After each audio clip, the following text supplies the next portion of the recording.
आज हम हरि कथा करेंगे हरि के भक्तों के बीच में।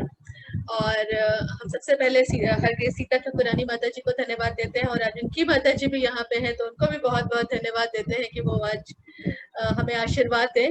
जैसे भगवान जी भी जैसे कहते हैं कि कथयन्तश्च माम नित्यम तुष्यन्ति च रमन्ति च। भगवत गीता में भगवान ने कहा है कि मेरे भक्त जब आपस में जो है मेरी कथा करते हैं, तो रोज रोज करते हैं, तो क्या होता है, तुष्यन्ति च रमन्ति च। तुष्यन्ति मतलब उन्हें परम संतोष का अनुभव होता है, और रमन्ति च मतलब वो बहुत आनंद का अनुभव करते हैं। तो हम आप सभी वैष्णव जनों से आशा करते हैं, आशीर्वाद की याचना करते हैं कि आप हमें आशीर्वाद दें कि आज हमारे मुख से जो कथा निकले, वो जो शब्द निकले, वो हम सबको परम संतोष प्रदान करें, आनंदित कर सके और हमारे हृदय में थोड़ा परिवर्तन ला सके। कि हमने अभी डिस्कस किया कि हम यहाँ पे चंदन यात्रा के विषय में आज कथा करने वाले हैं। हमारी गौड़ीय परंपरा में 3 यात्राएं बहुत फेमस हैं। इनमें से ये तीनों है, जैसे कि आप स्क्रीन पे देख रहे हैं, चंदन यात्रा, स्नान यात्रा एंड झूलन यात्रा। तो आज हम लोग क्या डिस्कस करेंगे? आज हम लोग डिस्कस करेंगे चंदन यात्रा। आज हम लोग चंदन यात्रा के विषय में बात करेंगे। तो चंदन यात्रा के बारे में जैसे कि माता जी ने भी थोड़ा सा बताया कि क्या होता है चंदन यात्रा। हम देखते हैं कि हमारे हर एक गौड़ीय परंपरा के जितने भी टेम्पल्स हैं, वहाँ डीटीज को इन दिनों ये वैशाख और जेठ के समय के पीछे 3 हफ्ते के जो दौरान जो है, डीटीज को चंदन, हम देखते हैं मंदिर जाते हैं तो वहाँ लोग चंदन को घिस रहे होते हैं सिर्फ उस पे, और फिर उसके डीटीज के ऊपर लेप लगाते हैं। तो आई मीन हम सबको मालूम है कि ये क्या होता है, कि चंदन लगता है, परंतु ये क्यों लगता है, क्या है, इसके बारे में हम आज जानेंगे। तो ये जो कथा है, ये कथा हमारे चैतन्य चरितमृत के मध्य लीला के 4th चैप्टर में वर्णित है। चैतन्य महाप्रभु जो है एक बार यात्रा पे जा रहे थे। तो देखते हैं, चैतन्य महाप्रभु जो है ट्रैवल कर रहे थे, और जो है ट्रैवल करते हुए वो नीलाचल धाम की तरफ, जगन्नाथपुरी की तरफ जा रहे थे। रास्ते में क्या पड़ा, रास्ते में जब वो उड़ीसा के बॉर्डर के पास पहुंचे तो वहां पे एक छोटी सी जगह पड़ी, उसका नाम था रेमुना। तो वहां पे जब वो पहुंचे, ऐसे करते क्या थे चैतन्य महाप्रभु, जब ये से यात्रा पे जा रहे होते थे ऐसे कीर्तन करते हुए, तो नॉर्मली जो भी छोटे छोटे गांव पड़ते थे संध्या के समय, वो वहां रुक जाते थे, और रुकने के बाद वहां पे वो लोग वहां पे भिक्षा मांगते थे, थोड़ा अनाज वगैरह, और फिर वह प्रसाद बनाते थे, भगवान को ऑफर करते थे, खाते थे, और वहां पे विश्राम करते थे। नेक्स्ट मॉर्निंग फिर वो आगे चले जाते थे, प्रोसीड करते थे। परंतु जब वो रेमुना पहुंचे तो इट वाज नॉट कि मतलब ऐसा सनसेट नहीं हुआ था, ऐसा टाइम नहीं हुआ था इनके विश्राम का। फिर भी चैतन्य महाप्रभु ने 4 लोगों के संग थे, यहाँ थोड़ा फोटो में ज्यादा लोग देख रहे हैं, उनके संग 4 भक्त और थे, नित्यानंद प्रभु और 3 और लोग थे। तो उन्होंने इच्छा व्यक्त की कि मैं यहाँ पे विश्राम करना चाहता हूँ, मैं यहाँ रुकना चाहता हूँ। तो मतलब लोगों ने कहा कि ऐसा क्या है कि आप यहाँ क्यों रुकना चाहते हैं रेमुना में? तो उन्होंने कहा कि जो मेरे गुरु थे ईश्वरपुरी, उन्होंने मुझे यहाँ रेमुना के बारे में एक स्टोरी बताई है, एक कथा बताई हुई है, और उस कथा के उसमें जो था, ये था कि संध्या को समय यहाँ के जो डीटीज है रेमुना में, जो मंदिर है गोपीनाथ जी का, उनको जो है खीर का भोग लगता है, क्षीर कहते हैं, जैसे क्षीर का भोग लगता है, विच इज कॉल्ड गोपीनाथ क्षीर, और वो बहुत मतलब फेमस है, स्वाद है। तो मैं वो उसको लेना चाहता हूँ, वो प्रसाद में पाना चाहता हूँ, इसलिए।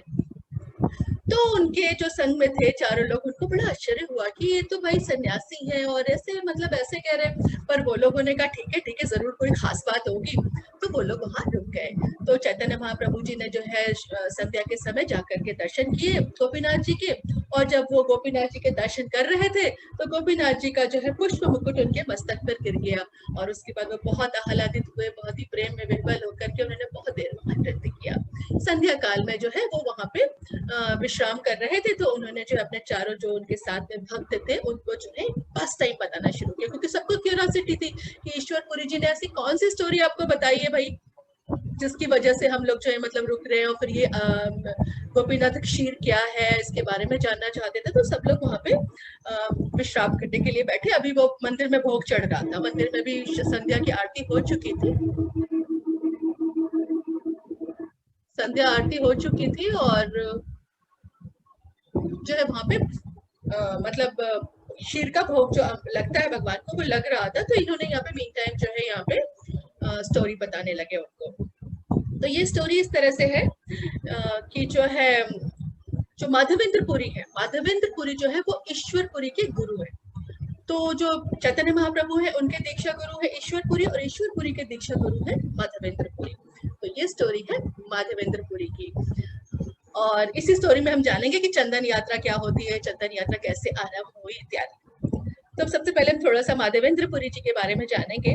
माधवेंद्रपुरी जो है वो ब्रह्म संप्रदाय, हमने एक बार, आप सभी जानते ही होंगे कि हम वैष्णवों के 4 संप्रदाय होते हैं, ब्रह्म संप्रदाय, रुद्र संप्रदाय, श्री संप्रदाय, कुमार संप्रदाय।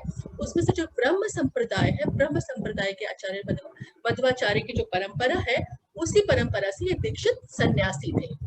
तो माधवेंद्रपुरी जो है उनके गुरु थे लक्ष्मीपति तीर्थ। किसी को जी के बारे में बात कर रहे थे कि माधवेंद्रपुरी जी कौन है, तो हमने बताया कि माधवेंद्रपुरी जी ब्रह्म संप्रदाय के से में लक्ष्मीपति तीर्थ जी द्वारा दीक्षित मध्वाचार्य के संप्रदाय में लक्ष्मीपति तीर्थ उनके गुरु थे, उनके द्वारा दीक्षित एक सन्यासी। तो था क्या कि माधवेंद्रपुरी जी का इतना हम लोगों में गौड़ीय परंपरा में इतना सम्मान है, इतना नाम है और इतना वो है, मतलब इतना रिकॉग्निशन है, उसका सबसे बड़ा कारण ये है कि इन्होंने क्या किया था, इन्होंने जो है उससे पहले, माधवेंद्रपुरी से पहले जो हमारा ये संप्रदाय चल रहा है ब्रह्म संप्रदाय, इसमें जो है माधुर्य रस नहीं था। माधुर्य रस का मतलब भक्ति नहीं करते थे माधुर्य रस में। कृष्ण और राधा के बीच में जो माधुर्य रस की बात, माधुर्य रस जो है उसकी भक्ति नहीं करते। तो ये इंट्रोडक्शन जो है हमारे को जो है माधवेंद्रपुरी ने ही दिया। और उसके बाद जो है जैसे हमारी संप्रदाय जो है वो ब्रह्म मध्व गौड़ीय संप्रदाय के हम लोग अनुयायी हैं। हम लोग जो है इस्कॉन के सारे, इस्कॉन जो संस्था है इसके सारे जो है अनुयायी जो है इसी परंपरा से आते हैं। तो हम ये बता रहे थे कि माधवेंद्रपुरी इतने स्पेशल थे, इतने कि भगवान जो है चैतन्य महाप्रभु जो भगवान है वो खुद इनकी कथा कह रहे हैं। तो आप सोच सकते हैं कि कितना स्पेशल स्थान होगा इनका कि भगवान स्वयं अपने मुख से अपने भक्त की कथा कह रहे हैं, यहाँ पर सुना रहे हैं। इसके before I start the story में एक थोड़ा सा इनका एक 4th चैप्टर में मध्य, ये जो चैतन्य चरितामृत का जो 4th चैप्टर जिससे हम ये स्टोरी लिए हैं, उसी में एक श्लोक का है 197 वाला, जो कि माधवेंद्रपुरी द्वारा बोला गया है। और ये जो है उसको रस काव्य कहा जाता है। रस काव्य मतलब कि जो है ये, अगर हम ये मान के चले कि जैसे कि सारा जो है, मतलब इसको कौस्तुभमणि कहते हैं कि अगर बहुत ज्वेलरी होती है और ज्वेलरी में जो सबसे ज्यादा एक्सपेंसिव होती है कौस्तुभमणि, तो इस श्लोक को कौस्तुभमणि कहा जाता है, इसे रस काव्य कहा जाता है। कहते हैं कि ये श्लोक जो है चैतन्य महाप्रभु स्वयं कहते हैं कि चंद्रमा के समान है। तो जैसे कि चंदन को अगर हम घिसते हैं तो उसकी खुशबू ज्यादा आती है और चंदन की हमें वो मिलती है, वैसे ही अगर श्लोक का हम वैष्णव मनन करेंगे तो हमें बहुत इसका फल मिलेगा। तो इस श्लोक को इसका मैं अर्थ पढ़ती हूँ। आई दीन दयार्थ जैसे कह रहे हैं, तो ये कह रहे हैं, हे नाथ, हे परम कृपालु स्वामी, हे मथुरापति, मुझे फिर आपके दर्शन कब होंगे? आपका दर्शन न कर पाने के कारण मेरा मन विक्षुब्ध और हृदय जो है अस्थिर हो चुका है। हे प्रिय, अब मैं क्या करूं? तो ये क्या है, विप्रलंब भाव में है, विरह के भाव में है। कहते हैं ये श्लोक जो है राधा रानी ने बोला है जब भगवान जो है उनको छोड़ के मथुरा चले गए थे। तो जब उद्धव जी को देखा था उन्होंने इतने वर्षों बाद, तो उन्होंने अपने विरह के प्रदर्शन के लिए, तो ऐसा कहते हैं कि ऐसा राधा रानी के मुख से निकला श्लोक है जो कि उन्होंने थ्रू माधवेंद्रपुरी बोला तो लिखा तो माधवेंद्रपुरी जी ने है, परंतु ये भाव जो है राधा रानी के है। कहते हैं कि इस श्लोक को सिर्फ जो है कोई समझ सकता है तो सिर्फ 3 लोग समझ सकते हैं, चैतन्य महाप्रभु, राधा रानी और माधवेंद्रपुरी। तो हम ज्यादा इसमें थोड़ा डिटेलिंग नहीं करते हुए हम आगे बढ़ते हैं अपनी स्टोरी में। बस हम ये बताना चाहते हैं कि जो ये माधुर्य रस है हमारे जो गौड़ीय परंपरा में, जो ये इसका जो बीज है, ये जो वृक्ष था, इसका बीज जो है माधवेंद्रपुरी ने ही बोया था, और फिर वो बाद में जो है वृक्ष के रूप में आया और उसके मधुर मधुर पल चैतन्य महाप्रभु ने थ्रू ईश्वरपुरी जो है चैतन्य महाप्रभु तक पहुंचा, और उसके जो मधुर पल आज हम रसाद वादन करते हैं वो जो है चैतन्य महाप्रभु द्वारा दिए हुए, वो जो है वो थ्रू माधवेंद्रपुरी द्वारा दिया हुआ थ्रू ईश्वरपुरी हमें चैतन्य महाप्रभु के द्वारा मिलता है। तो ठीक है, हमारी स्टोरी। तो ये 14th सेंचुरी, ये जो माधवेंद्रपुरी है 14th सेंचुरी के करीब आए थे। तो बस ये ऐसे ही एक बार जो है वो यात्रा कर रहे थे, सन्यासी लोग तो यात्रा करते रहते हैं। तो एक बार वो यात्रा कर रहे थे और यात्रा करते करते वो वृंदावन पहुंचे। जब वो वृंदावन पहुंचे तो उन्होंने गोवर्धन की परिक्रमा की वहां पे, और गोवर्धन की परिक्रमा करने के बाद थोड़ा थक गए होंगे, तो वो गोविंद कुंड में उन्होंने स्नान किया, और स्नान करने के बाद एक वृक्ष के नीचे, एक पेड़ के नीचे जैसे आप देख रहे हैं, वो बैठ करके वो भगवान का भजन करने लगे। उन्होंने कुछ खाया पिया नहीं था, ऑब्वियसली जब वो परिक्रमा कर रहे थे, यात्रा कर रहे थे, जब उन्हें कोई, मतलब वो किसी से मांग के नहीं लेते थे, कोई उन्हें दे देता था तो ले लेते थे, ऐसे मांग के नहीं कुछ मांगते थे भोजन। तो वो बैठे हुए थे, तो एक बालक आया उनके सामने, जैसा कि आप देख रहे हैं, एक बालक आया, उसके हाथ में एक पात्र है जिसमें दूध है। तो बालक आया और उनको बालक जो है वो आके उनसे कहने लगा कि हे माधवेंद्रपुरी, आप यहाँ मतलब नाम तो नहीं लिया होगा आई गेस, कि उन्होंने कहा कि भाई आप यहाँ बैठे हैं, ये लीजिए, आपने सुबह से कुछ खाया पिया नहीं है, ये दूध पी लीजिए। तो वो पूछने लगे कि दूध लाए हो, तुम कौन हो, तुम्हें कैसे मालूम कि मैं उपवास कर रहा हूँ। एक्चुअली उन्होंने परिक्रमा करनी थी तो वो उपवास नहीं कर रहे थे। तो उन्होंने कहा तुम्हें कैसे मालूम कि मैं उपवास कर रहा हूँ। तो बालक ने कहा कि इस गांव में जो भी होता है ना, कोई भूखा नहीं रहता इस गांव में, और लोग जो है एक दूसरे से मांग करके प्रसाद पा लेते हैं।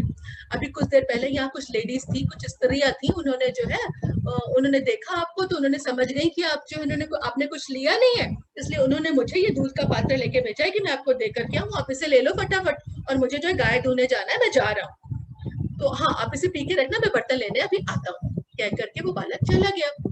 माधवेंद्रपुरी ने जो है वो ले लिया बर्तन और उस दूध को पी लिया।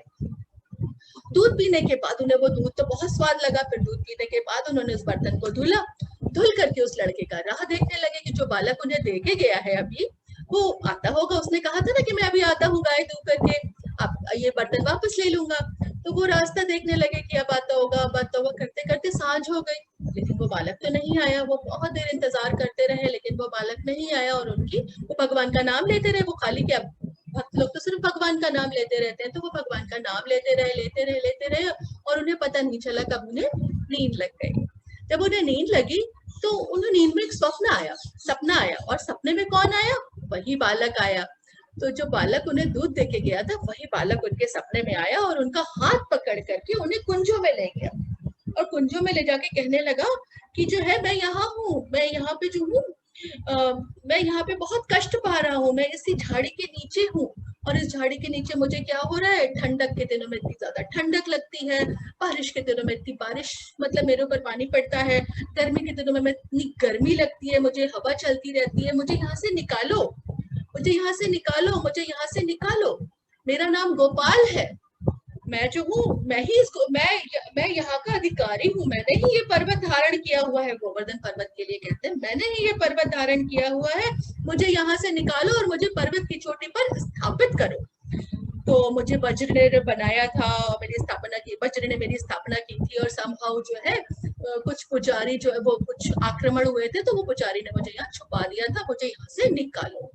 तो ये स्वप्न पा करके वो तो एकदम से उठ करके बैठ गए माधवेंद्रपुरी। अरे, तो बहुत विचार करने लगे, और उन्हें थोड़ा शौक भी हो रहा था कि क्या यार, वो भगवान आए थे मेरे को दूध देने के लिए और मैंने उन्हें पहचाना नहीं। तो बड़े शुभ भी हो रहे थे सोच सोच करके कि भगवान मुझे दूध का प्याला दे के गए, भगवान ने मुझे सेवा दी अपनी, और ये भी सोच करके थोड़ा उन्हें शर्मिंदगी लग रही थी और तृप्त भी हो रहे थे कि मेरे भगवान को क्यों नहीं पहचाना। फिर दूसरे से उनको थॉट भी आ रहा था कि भगवान ने मुझे क्या कहा है कि मुझे इस कुंज से निकालो। तो वो जैसे ही बस सुबह सुबह जल्दी से नहाए धोए और बस दम जैसे निकले, गांव के लोगों को उन्होंने इकट्ठा किया, उन लोगों से बताई सारी बात कि भाई ऐसा ऐसा हुआ था, स्वप्न में जो है गोपाल जी मेरे पास आए थे और ऐसे ऐसे। तो गांव वाले सब जो है कुल्हाड़ी कुदाली जिसके पास जो भी औजार था लेकर के सबके सब चल पड़े उन कुंजों की तरफ, उन झाड़ियों की तरफ। जब वो वहां झाड़ियों की तरफ पहुंचे तो उन्होंने जो है उन झाड़ियों को साफ किया, काटा, तो वहां से उनको वो भगवान की एक मूर्ति मिली। गोपाल जी की बड़े प्रसन्न हो गए, बहुत हैवी मूर्ति थी, ब्लैक पत्थर की बनी हुई बहुत हैवी मूर्ति थी। तो ये साइट मैंने यहाँ पे डाली है, आप देख सकते हैं फर्स्ट फोटो कि जहाँ पे जो है ये गोपाल जी की मूर्ति प्राप्त हुई थी। उसके बाद उन्होंने क्या किया कि वो जो है उस मूर्ति को लेकर, चूंकि वो बहुत भारी थी तो बहुत बलशाली लोग आए और उन्होंने उठा करके मूर्ति को ले गए। मूर्ति को ले जा करके उन्होंने, जैसे भगवान ने आदेश दिया था गोपाल जी ने कि मुझे पर्वत की चोटी पर स्थापित करो, तो वहां पे ले जा करके एक बड़ा सा पत्थर उठाया गया, क्योंकि इतनी बड़ी भारी मूर्ति के लिए बहुत बड़ा सा पत्थर चाहिए था। तो एक पत्थर को ऐसे उस करके उसके ऊपर भगवान को बिठाया और एक दूसरा सेम साइज का पत्थर लेकर के उसका टेक दिया गया। तो जैसे आप फोटो में देख रहे हैं गोपाल जी के पीछे भी एक पत्थर है और नीचे भी एक बड़ा सा पत्थर है। तो इस तरह से मतलब सिंहासन टाइप का बन गया, कुर्सी टाइप की बन गई, और ऐसे करके भगवान को वहां स्थापित किया गया, रखा गया। अभी पूरी तरह से स्थापित। अब क्या किया गया, चूंकि भगवान ने क्या कहा था कि मैं बहुत ताप पा रहा हूँ, मुझे बहुत ज्यादा गर्मी लग रही है, इतने दिनों से मैं दबा पड़ा हूँ, मैं कष्ट पा रहा हूँ, तो उन्होंने भगवान को सारे वो जो है जो कष्ट, जो भी भगवान की जो प्रॉब्लम्स में थे, तो उनको साफ करने के लिए जो है गोविंद कुंड से 900 घड़े बन करके जो है जल लाया गया, और उस पानी को छाना गया पहले भगवान को नहलाने से पहले, और फिर उससे भगवान को खूब नहलाया गया, साफ किया गया।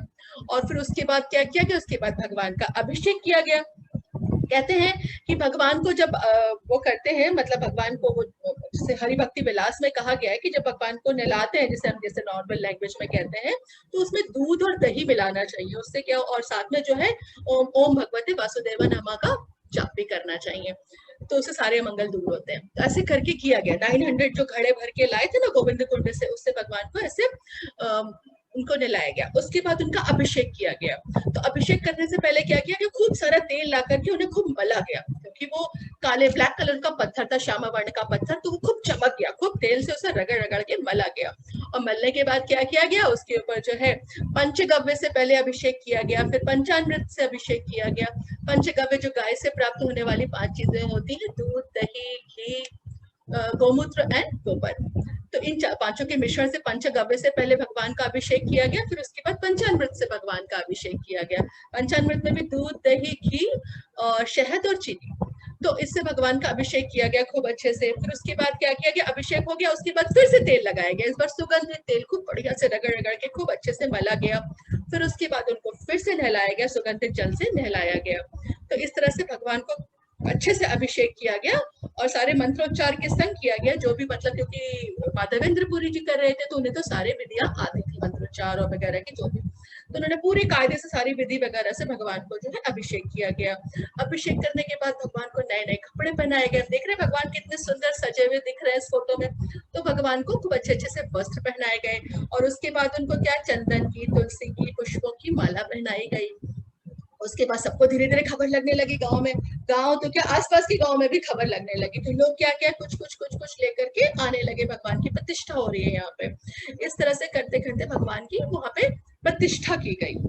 तो उसमें बहुत सारे लोगों ने जो है गिफ्ट्स ऑफर किए भगवान को। उसके बाद क्या हुआ, तो ये जो प्रोसेस था उसने जो है मतलब इतने लोग इकट्ठा हो गए थे, पूरा गांव जो इकट्ठा हो गया था, एज आई सेड कि आसपास के गांव के लोग भी खबर सुन सुन करके आ रहे थे। तो जो ब्राह्मण लोग थे, उन्होंने 10 ब्राह्मण कहते हैं कि उन्होंने जो अनाज पकाया, 5 ब्राह्मण उन्होंने सब्जियां पकाई, गीली सब्जी, सूखी सब्जी, और 5-7 लोगों ने खूब रोटियां बनाई खूब सारी, उसमें खूब सारा घी भी लगाया गया। तो भगवान का जो भोगा बन रहा था उसमें तो खूब घी लगाया ही जाता, सारे खाने में खूब घी था। उसके बाद जमीन में पलाश के पत्ते बिछाए गए, और उसके ऊपर चावलों का पहाड़ बना करके रखा गया। कहते हैं जब अन्नकूट होता है, अन्नकूट जिससे कि जब चावलों का, जब अन्न का जो है ऐसे पहाड़ ऐसा बनाया जाता है, उसे अन्नकूट कहते हैं। तो चावलों का ऐसे पहाड़ ऐसा बनाया गया, उसके साइड में क्या है, सारी सब्जियां रखी गई, जो गीली और सूखी सब्जियां बनी थी, रोटियां रखी गई बगल में। फिर उसके बाद जो है मटकियों में, बर्तनों में दूध, दही, मट्ठा और खीर, मक्खन, मलाई सब कुछ रखा गया, शिखंडी, और उसके बाद जो है वो पीने का पानी रखा गया, पान रखे गया, ऐसे सब कुछ रख करके भगवान को भोग ऑफर किया गया। इस तरह से जब भगवान को भोग ऑफर किया गया, और जो है उसके बाद जो है भगवान ने भोग स्वीकार किया। ये सब चीजें जो है, जैसे कि माधवेंद्र पुरी कहते हैं कि माधवेंद्र पुरी तो उनकी आंखों से कुछ छुपा, तो भगवान के शुद्ध भक्त थे। तो भगवान ने जब भोग स्वीकार कर लिया, तो वो भोग क्या बन गया, प्रसाद बन गया। कहते हैं, हमने हमने पहले भी एक सेशन लिया था कि प्रसाद महात्मा के ऊपर, तो आपको बताया था इसके बारे में। I can repeat it again कि जब भगवान जो है अपने, भगवान खाते हैं, सब कुछ खाते हैं, और जब भगवान अपनी दिव्य इंद्रियों से हमारे भोजन को स्पर्श करते हैं, तो वो क्या होता है, एज इट इज, जो का त्यों वैसे ही फिर से प्रेजेंट होता है हमारे सामने। तो हमें समझना चाहिए कि भगवान ने उस भोजन को प्राप्त की, क्योंकि उस भोजन का गुण बदल जाता है। क्या होता है, चेंज क्या आता है, उसका गुण बदल जाता है, उसमें भगवान के दिव्य गुण आ जाते हैं, वो प्रसाद बन जाता है। तो इस तरह से सारा भोजन जो है वो प्रसाद बन गया। और उसके बाद क्या किया इन लोगों ने, भगवान को सुलाने के लिए व्यवस्था करनी थी। अब इतनी जल्दी जल्दी व्यवस्था की गई थी, तो भगवान को लिए एक बढ़िया सी नई सी चरपाई आई, किसी ने दी। उस चरपाई पे भगवान को सुलाने की व्यवस्था करने के लिए जो है चटाइयां ला करके नई नई थोड़ा सा उसको कवर किया गया, और इस तरह से भगवान को शयन कराया। भगवान को शयन कराने के बाद माधवेंद्र पुरी ने क्या कहा, जितने भी लोग आए, जितने भी लोग आए, सब दिल खोल के प्रसाद पाओ। तो सबने प्रसाद पाया। तो इस तरह से हम देखते हैं कि भगवान भोर में भगवान की प्राप्त, मतलब भगवान को इन्होंने निकाला, मतलब इनको डिटीज मिले, और उसके दोपहर तक, मध्याह्न तक, भगवान के शयन के समय तक जो है भगवान पूरी तरह से प्रतिष्ठित भी हो गए थे। तो और इतना ह्यूज, इतना बड़ा आयोजन हुआ था। और जैसे कि अगर हम आज के प्रेजेंट कॉन्टेक्स्ट में अगर कुछ कंपैरिजन करें कि अगर हमें कोई ऐसा जो है आयोजन करना है, कोई ऐसा कार्यक्रम करना है कि भगवान की प्रतिष्ठा करनी है, या अपने घर में ही एक छोटा सा आयोजन करना है, तो हमें, मतलब हमें कम से कम 2-3 दिन का टाइम तो चाहिए होगा, एटलीस्ट 1 दिन का तो चाहिए ही चाहिए होगा। हम इतनी जल्दी कैसे कर सकते हैं? तो हम यहाँ देखते हैं कि सुबह भगवान की वो डिटीज उन्हें मिले, और दोपहर मध्याह्न तक जो है सब प्रतिष्ठा हो गई थी भगवान की, और इतना बड़ा आयोजन हुआ। तो कहते हैं कि क्या है, गोपाल जी की इच्छा थी, गोपाल जी का आशीर्वाद था। तो हम समझते हैं इस बात को कि जैसे कि हम कोई भी कार्य करते हैं तो थोड़ा हमारा प्रयत्न आवश्यक होता है, और दूसरा भगवान का सैंक्शन आवश्यक होता है, भगवान की कृपा आवश्यक होती है। वो दोनों से कोई भी कार्य सक्षम हो सकता है। इतना बड़ा आयोजन जो है माधवेंद्र पुरी जी ने किया। इस आयोजन का कृष्णराज कविराज गोस्वामी, जिन्होंने ये पुस्तक, ये लिखा है ग्रंथ हमारा चैतन्य चरितामृत, कंपैरिजन करते हैं कि जैसे हमने गोवर्धन लीला में देखा था, भगवान ने जो है जब वो अन्नकूट का आयोजन किया था गोवर्धन के लिए, जब उनकी गोवर्धन जी की पूजा हुई थी, तो जो जिस तरह का अन्नकूट का आयोजन उन्होंने किया था, काइंड ऑफ सिमिलर आयोजन जो है यहाँ माधवेंद्र पुरी जो है गोपाल जी के लिए कर रहे हैं, ऐसा करके बोलते हैं। तो ये आयोजन कई दिनों तक चला, गांव के लोग आते रहे, और ऐसे हमने समझा कि भगवान जो है अपने भक्तों के संग क्या करते हैं, भगवान जो है भक्तों को वात्सल्य, भगवान का जो वात्सल्य होता है भक्तों के प्रति, वो उन्हें प्राप्त होता है। भक्त क्या करते हैं, भक्त जो है भगवान से भगवत प्रेम प्रदर्शित करते हैं, और भगवान जो है अपना वात्सल्य जो है भक्तों को देते हैं। तो बहुत सारे लोग आते थे, रोज रोज यहाँ दर्शन करते थे, और रोज रोज सब लोग आते थे तो कुछ कुछ गिफ्ट्स भी लाते थे भगवान के लिए। तो किसी राजा ने भगवान का मंदिर बनवा दिया, किसी ने उन्हें जो है बर्तन दे दिए उनके प्रसाद भोजन बनाने के लिए। तो हर एक काफी घरों से लोगों ने गाय डोनेट कर दी। ऐसे करते करते करते करते भगवान की बहुत अच्छी, गोपाल जी की बहुत अच्छी सेवा वहां पे संपन्न होने लगी, और ऐसे करते करते समय बीतने लगा। तो करीब कुछ समय बाद, करीब आई वुड से कि 1.5 साल बाद, करीब वहां पे कोई 2 बंगाली ब्राह्मण आए। वो बंगाल की तरफ से आए थे, सन्यासी आए, और वो मतलब उनको प्रभावित किए माधवेंद्र पुरी जी को। तो उन्हें वो बहुत अच्छे लगे, उन्हें दीक्षित किया, उन्हें सब सिखाया, और उन्होंने भगवान की सेवा उनको दे दी कि तुम इनकी सेवा करो अच्छे से। वो बहुत खुश थे उनकी सेवा से। तो फिर आफ्टर दिस ऐसे करते करते करीब करीब 2 वर्ष बीत गए। 2 वर्ष बाद की बात है कि एक बार जो है माधवेंद्र पुरी सो रहे थे, और उनके सपने में कौन आते हैं, उनके सपने में फिर उन्हें एक सपना आता है, और सपने में गोपाल जी स्वयं आते हैं। और गोपाल जी क्या कहते हैं, इतनी सेवा की तुम लोगों ने, सब कुछ किया, लेकिन जो मेरा शरीर का जो ताप है ना वो कम नहीं हो रहा है। इस ताप को कम करने के लिए तुम जो है मुझे मलय चंदन ला करके दो, वो चंदन मेरे शरीर पे लेप करो, तभी मेरे शरीर का ताप कम होगा। और कपूर लेकर के आओ, ऐसे करके। तो वो एकदम से उठ गए माधवेंद्र पुरी। फिर अरे भगवान ने उन्हें क्या आदेश दिया कि चंदन लेकर के आओ, मलया चंदन जो है, मलय प्रांत से चंदन लेकर के आओ। तो जो नीलगिरी पहाड़ियां हैं जो जो कि जगन्नाथपुरी में है, वो भी मलय पर्वत कहलाती है। ऐसे तो मलयज कहते हैं प्रभुपाद जी की जो है मलेशिया को, मतलब जो आज प्रेजेंटली मलेशिया है उसे कहा जाता है, और परंतु जो नीलगिरी पर्वत है उन्हें भी मलय पर्वत कहा जाता है। तो जो है माधवेंद्र पुरी ने भगवान को जब स्वप्न में उनका आदेश सुना, तो फौरन ही नेक्स्ट डे उन्होंने तैयारी कर ली जाने की। कहा कितने माइल दूर होगा यहाँ से, ये है वृंदावन में, मथुरा वृंदावन में, और अभी ने जाना है उड़ीसा, जगन्नाथपुरी जाना है चंदन लाने के लिए। तो वो ज्यादा विचार नहीं किया, भगवान के भक्त हैं, भगवान का आदेश है, तो उन्होंने सोचा जब भगवान की आदेश है, भगवान का कृपा है और मेरी इच्छा है, तो कार्य संपन्न हो ही जाएगा। ऐसा करके उन्होंने जो 2 ब्राह्मण आए थे उनको उन्होंने ऑलरेडी भगवान की सेवा का चार्ज दे ही दिया था, गोपाल जी की चार्ज। और हमने आपको बताया कि वो माधवेंद्र पूरी कोशिश करते थे कि द बेस्ट सेवा हो मेरे गोपाल जी की, जो भी स्टैंडर्ड हो, जो परफेक्ट स्टैंडर्ड है शास्त्रों के अनुसार, वैसे ही उनको जो है उनको नहलाया, वैसे ही उनको अभिषेक किया जाए, वैसे ही उनका श्रृंगार किया जाए, परफेक्ट स्टैंडर्ड के साथ जो है उन्हें भोगा ऑफर किया जाए। तो वो हर एक चीज मतलब पूरा अप टू द स्टैंडर्ड करते थे, और अच्छे से अच्छा करने का प्रयत्न करते थे। तो वो उन दोनों ब्राह्मणों, जो बंगाली ब्राह्मण आए थे ना, उनकी सेवा से काफी खुश थे। तो उन्होंने जो है उनको कहा कि तुम गोपाल जी का ध्यान रखो और मैं जो हूँ चंदन लेने जा रहा हूँ। ऐसे करके वो बंगाल की तरफ वो निकल, पहले तो वो जो बंगाल की तरफ निकले, रास्ते में जो है शांतिपुर पड़ा, वहां जहाँ उन्होंने श्री अद्वैताचार्य जी के घर में रुके और उन्हें दीक्षा दी। तत्पश्चात जो है वो निकल चले दक्षिण भारत की तरफ। तो रास्ते में क्या पड़ा, रास्ते में पड़ा ये रेमुना गांव, जहाँ पे भी चैतन्य महाप्रभु कथा सुना रहे हैं, पास टाइम चल रहा है, ये फ्लैशबैक में स्टोरी चल रही है हमारी। तो अच्छा, तो जब माधवेंद्र पुरी जो है यहाँ रेमुना गांव में आए, तो मतलब इनको जो है यहाँ पे इन्होंने डिटेल्स देखे, यहाँ पे इन्होंने डिटेल्स देखे। गोपीनाथ जी का टेम्पल है, हमने यहाँ खीर चोरा गोपीनाथ लिख दिया है क्योंकि presently that temple is known as Kheer Chora Gopinath, परंतु उस समय वो खीर चोरा नहीं था, वो गोपीनाथ जी का मंदिर था। ठीक है, जब माधवेंद्र पुरी आए थे, तो आपके अंडरस्टैंडिंग के लिए बताया मैंने। तो इस टेम्पल में जब आए तो उन्होंने जब देखा कि डीटी से कितनी अच्छी सेवा हो रही है, वो बहुत ज्यादा इंस्पायर हुए, उन्हें बहुत अच्छा लगा, बहुत खुशी हुई कि कितना मतलब डीटीज कितने खुश हैं। या जो लोग 3 डीटीज देख रहे हैं, आपको जस्ट इंट्रोडक्शन दे दूं कि मतलब जो बीच में गोपीनाथ जी हैं, गोपीनाथ जी के राइट साइड में जो है वो मदन मोहन जी हैं और लेफ्ट साइड में गोविंद जी हैं, है ना, तो बीच में गोपीनाथ जी हैं। तो जो ये डीटीज की सेवा देखी, डीटीज का जो भाव देखा इन्होंने, इस मंदिर का जो समझा इन्होंने, उनको बहुत अच्छा लगा। माधवेंद्र पुरी को बहुत वो बेबल होकर के नृत्य करने लगे वहां। तो उन्हें लगा कितना अच्छा स्टैंडर्ड से यहाँ सेवा होती होगी, जो भगवान इतने प्रसन्न दिख रहे हैं, उनको बहुत अच्छा लग रहा था।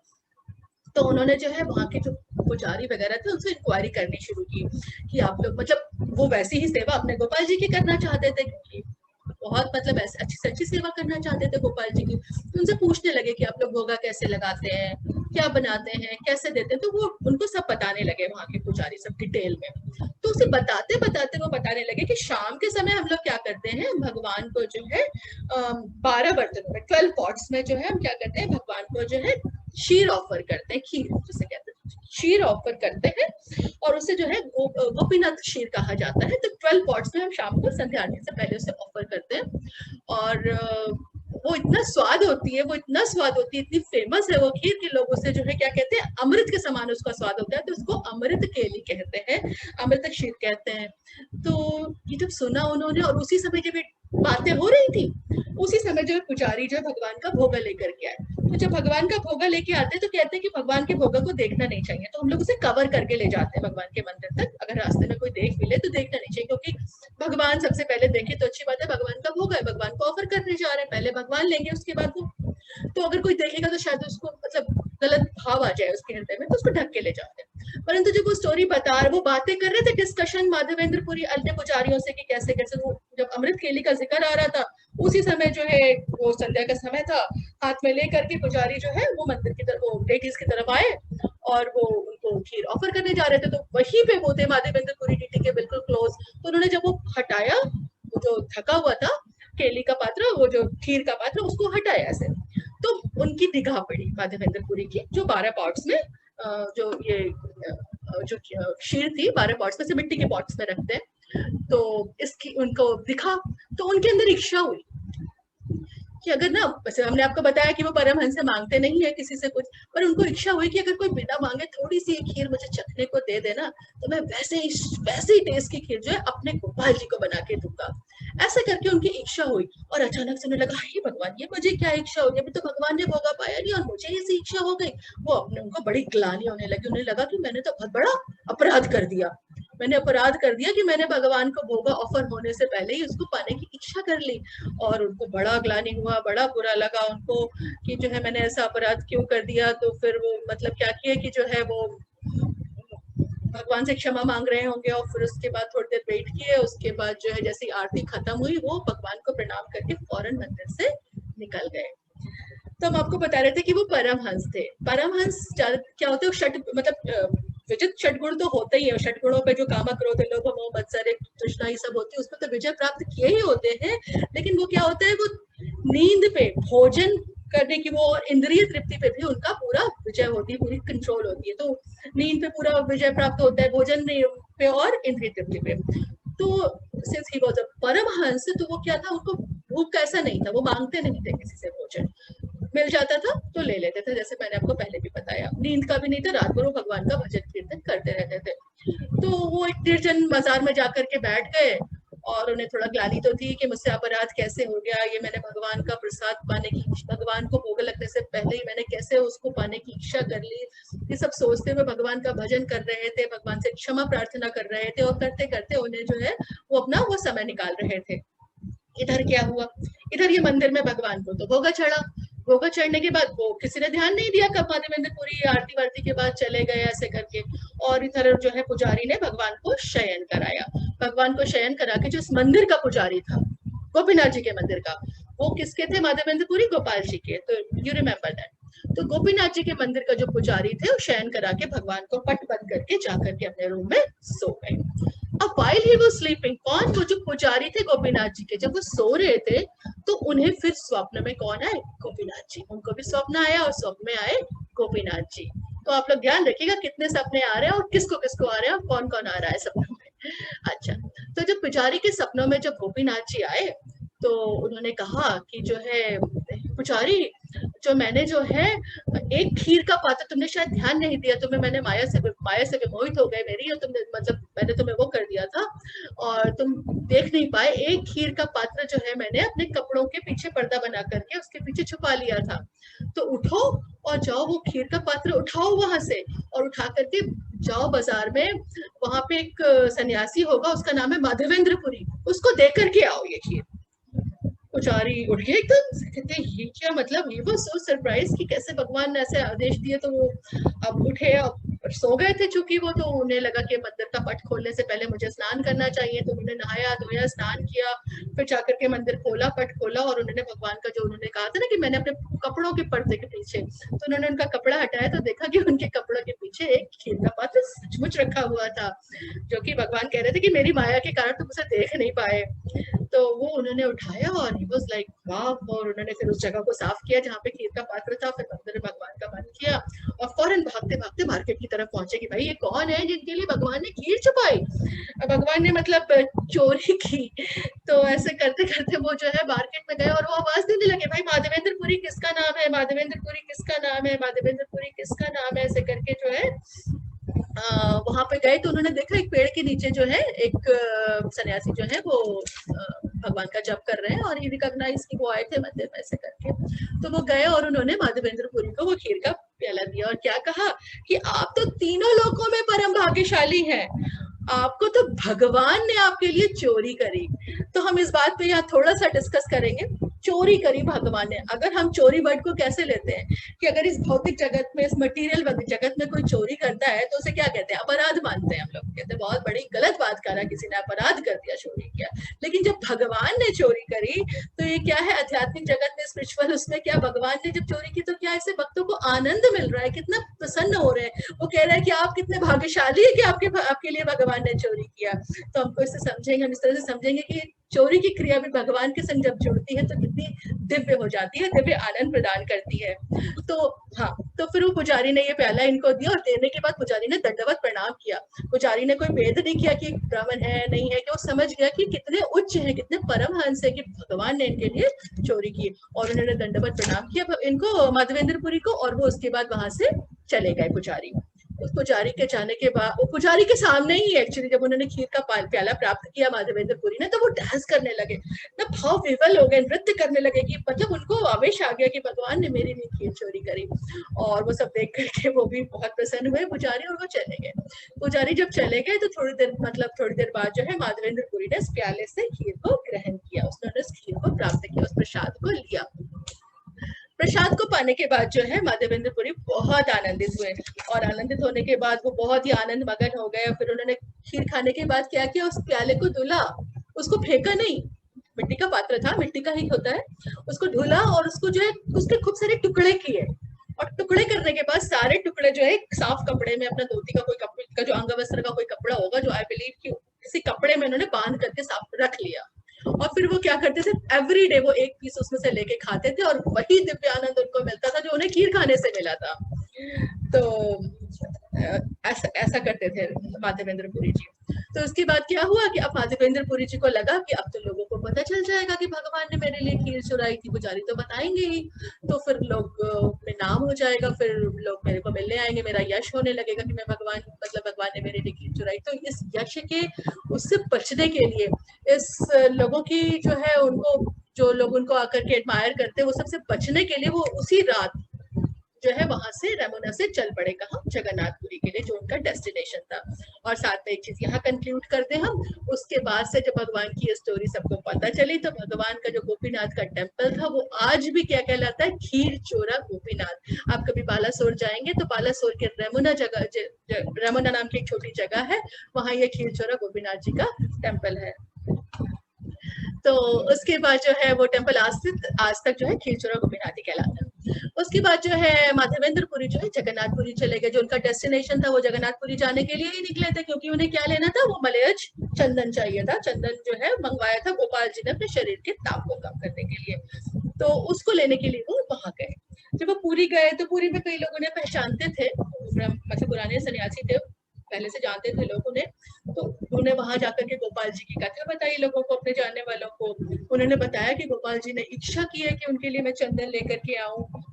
तो उन दिनों जो ऐसा समझा जाता है कि जो उन दिनों शायद जगन्नाथ जी को भी चंदन का लेप लगा, मतलब चंदन की सेवा दी जाती थी, कपूर वगैरह आरती में यूज होता था। तो आई मीन चंदन जो है वो गवर्नमेंट के कंट्रोल में था। कहने का तात्पर्य है कि चंदन की जो लकड़ी होती थी वो मतलब उसको लोग ऐसे उसको उसकी स्मगलिंग टाइप जैसे हम कहते करें नहीं, तो उसको गवर्नमेंट के ऊपर, गवर्नमेंट का कंट्रोल रहता था उसके ऊपर। तो किस तरह राजा के पास बात पहुंची, सरकार के पास बात पहुंची, और करके जो है फिर उनको इनके लिए भक्तों ने व्यवस्था कर दी। तो इनको जो है माधवेंद्रपुरी को करीब 1 मांड कहते हैं। 1 मांड मतलब होता है 1 मन, 1 मन यानी कि 82 पाउंड्स। 82 पाउंड जो है इनको चंदन की लकड़ी जो लॉक्स जो है इनको दिए गए, महाराजा ने प्रोवाइड कराए।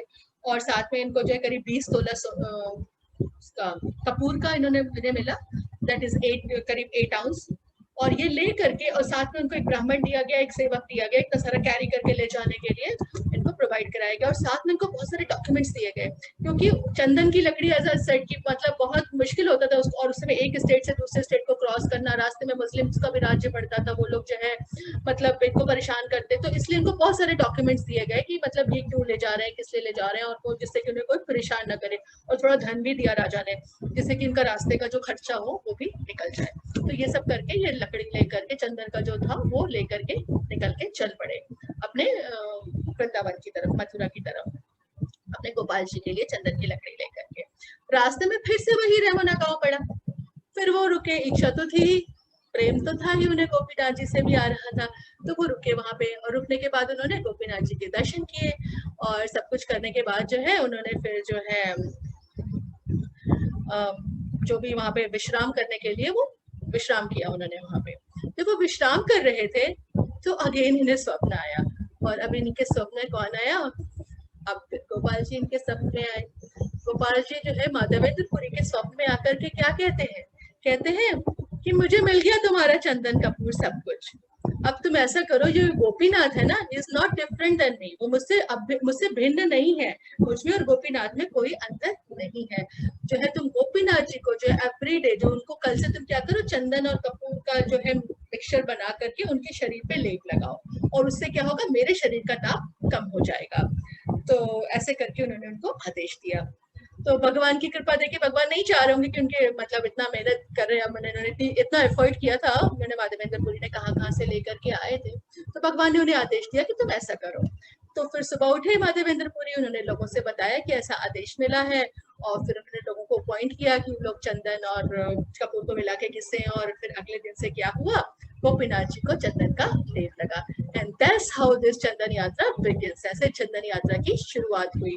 तो अभी क्या होता है, हर एक अक्षय तृतीया के दिन से हम लोग, हर एक गौड़ीय वैष्णव परंपरा के जितने भी मंदिर होते हैं, उनके जो भी डीटीज होते हैं, हर एक जो अक्षय तृतीया से हम प्रारंभ करते हैं। जो वैशाख मास होता है उसकी अमावस्या के 3rd डे से जो अक्षय तृतीया जो पड़ती है, तृतीया से शुरू करके 3 वीक्स तक ये चलता है। 3 हफ्ते तक जो है भगवान को जो है हर एक डीटीज को देखेंगे। जैसे हमारे राधा गोविंद देव जी हैं, हमारे इस्कॉन नोएडा के, और हम जानते हैं कि हमारे गोविंद देव जी तो श्यामा वर्ण के हैं, लेकिन देखिए चंदन लगा हुआ है, तो उनका चंदन का वर्ण दिख रहा है। ऐसे ही जगन्नाथ जी के टेम्पल में, ये जो हमारे जगन्नाथ जी है, मायापुर वाले जगन्नाथ जी, तो हर एक टेम्पल्स में जो है क्या होता है, चंदन का लेप जो है डेटीज को लगाया जाता है 3 हफ्ते तक, जिससे कि उनके शरीर का ताप थोड़ा कम हो। और ये इसी टाइम ड्यूरेशन को चंदन यात्रा कहते हैं। इस ये स्टोरी हमने समझी चंदन यात्रा की। और उसके बाद जो है माधवेंद्र पुरी जो है वहीं पे रहे। गोपीनाथ जी में वो जैसे चंदन खत्म हो गया, बीच में और भी जगह गए आए, लेकिन अंतिम समय में जब माधवेंद्र पुरी का शरीर त्याग का समय था, तो वो वहीं थे, रेमुना में ही उनका शरीर त्याग हुआ। उनकी समाधि भी जो है जो खीरचोरा गोपीनाथ का टेम्पल है, थोड़ी दूर पे बनी है। अगर आप वहां जाएंगे तो आप समाधि के भी दर्शन कर पाएंगे। हमें ऐसा सौभाग्य प्राप्त हुआ कि हमने खीरचोरा गोपीनाथ जी का दर्शन किया, समाधि के दर्शन किए हैं। तो ऐसे करके आप देख सकेंगे। और जो हमारी थोड़ी सी छोटी सी लिंक मिस हो गया था, जो मथुरा में गोपाल जी थे हमारे, वो जो है समाहो क्या होता था, पहले मुस्लिम्स लोग आक्रमण कर देते थे, मूर्तियों को तोड़ते थे, तो उनको छुपाया जाता था, ऐसे इधर उधर रखा। ऐसे करते करते हम पूरी स्टोरी कवर नहीं कर रहे हैं। जो हमारे मथुरा के जो गोपाल जी थे जो है, वो ट्रेवल करते करते कहाँ पहुंच गए, नाथ द्वारा में पहुंच गए। और नाथ द्वारा में पहुंच करके वो गोपाल जी प्रतिष्ठापित हुए एज अ श्रीनाथ जी। तो नाथ द्वारा में जो है गोपाल जी एज अ श्रीनाथ जी है आज की तारीख में। तो इस तरह से हमने चंदन यात्रा के महत्व को समझा। और हमने एक चीज यहाँ पे देखी, ये जो स्टोरी हम बात कर रहे थे, जो हमने आज स्टोरी टेलिंग में या कथा जो सुनी कि चंदन यात्रा की, हमने देखा ये कथा कौन सुना रहा था, चैतन्य महाप्रभु सुना रहे थे इस कथा को। तो चैतन्य महाप्रभु सुना रहे थे इस कथा को अपने 4 डिसाइपल्स को, उनमें वन ऑफ द नित्यानंद भी थे और बाकी 3 और डिसाइपल्स थे, 4 डिसाइपल्स के तक थे। तो अभी कथा मतलब चल रही है, ठीक है ना।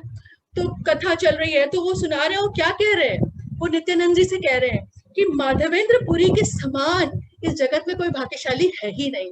तो हम देखते हैं भगवान स्वयं कह रहे हैं कि अपने भक्त का ग्लोरिफिकेशन कैसे कर रहे हैं कि माधवेंद्र पुरी के समान भाग्यशाली तो कोई संसार में है ही नहीं।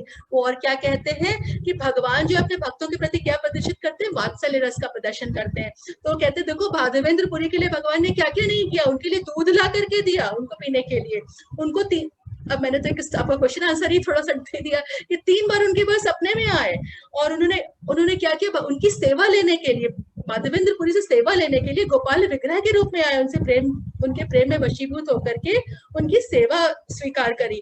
और जब उनकी सेवा स्वीकार की तो जगत में हम जैसे लोगों को भी गोपाल जी के दर्शन मिले, सबका उद्धार हुआ। और क्या कहते हैं चैतन्य महाप्रभु की उनके लिए भगवान ने खीर चुराई, गोपीनाथ जी ने खीर चुराई और खीर चुरा गोपीनाथ कहलाए। चंदन का लेप उन्होंने माधवेंद्र पुरी से लगवाया। तो कहते हैं कितना भाग्यशाली है, कितने भाग्यशाली है ये माधवेंद्र पुरी कि उनके प्रति जो है भगवान ने जो है कितना वात्सल्य भाव दिखाया। और ऐसे ही कहते हैं कि जो भक्त होता है, भक्त का भगवत प्रेम, वो भी बताते हैं चैतन्य महाप्रभु की उनका भगवत प्रेम देखो कि उन्होंने हजारों मीलों की यात्रा कर ली। माधवेंद्र पुरी ने सेकंड थॉट भी नहीं दिया कि कितनी दूर उन्हें जाना है, कैसे जाएंगे, क्या करेंगे। उन्होंने हजारों मील की यात्रा करने को राजी हो गए जब भगवान ने उनसे क्या कहा कि मेरा ताप कम करने के लिए चंदन लेकर के आओ, और बिना खाने के, बिना किसी उसके इतना भारी उठा के लाना होगा, कुछ भी उन्होंने सोचा नहीं। तो उनको डर भी नहीं था। हमने आपको बताया कि रास्ते में मुस्लिम राज्य में पड़ते हैं जहाँ पे चुंगी वसूली जाती है, कर वसूल करने के लिए पनिशमेंट्स भी देते हैं। उन्होंने किसी चीज का कोई भय नहीं था, उनको था कि मेरा सारा काम हो जाएगा। तो बिना किसी असुविधा का विचार किए हुए उन्होंने उत्कृष्ट भगवत प्रेम का प्रदर्शन किया।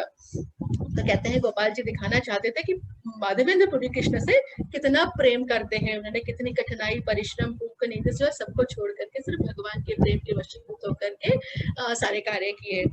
तो चैतन्य महाप्रभु कहते हैं कि भगवान और भक्त का जो ये व्यवहार, ये जो एक व्यवहार का प्रदर्शन हुआ माधवेंद्र पुरी की स्टोरी से, वो क्या है, हम साधारण लोगों की समझ में नहीं आने वाला, वो दिव्य है। मतलब हम कह रहे हैं कि हम साधारण लोगों नहीं समझ में आने वाला, भगवान कह रहे हैं कि दिव्य प्रदर्शन था, भगवान और भगवान के भक्त के बीच का जो ये प्रेम प्रदर्शन था। तो इस तरह से करके वो समराइज कर रहे थे, अपनी स्टोरी को समाप्त कर खत्म कर रहे थे चैतन्य महाप्रभु। और तो क्या हुआ, हमने आपको बताया था वहां पे क्या वो किस लिए आए थे, क्यों रुके थे, उनकी इच्छा क्या थी, अमृत केली पाने की इच्छा थी। तो वहां पे जो है 12 पॉट लेकर के अमृत केली का भगवान को भोगा लग चुका था। पुजारी जी जो है वो लेकर के आए इनके पास, इन 5 लोगों के पास कि लीजिए भाई भोगा लग गया है, प्रसाद पाइए। तो चैतन्य महाप्रभु ने क्या किया, उसमें से 5 पॉट ले लिए, बाकी के 7 उनको कह दिया और लोगों को दे दो, और 5 पॉट्स ले लिया और उन लोगों ने उस प्रसाद को पाया और बहुत ही आनंदित हुए उसको पा करके। तो इस तरह से हम अपनी वाणी को यही विराम देते हैं। बहुत बहुत धन्यवाद। हरे कृष्ण।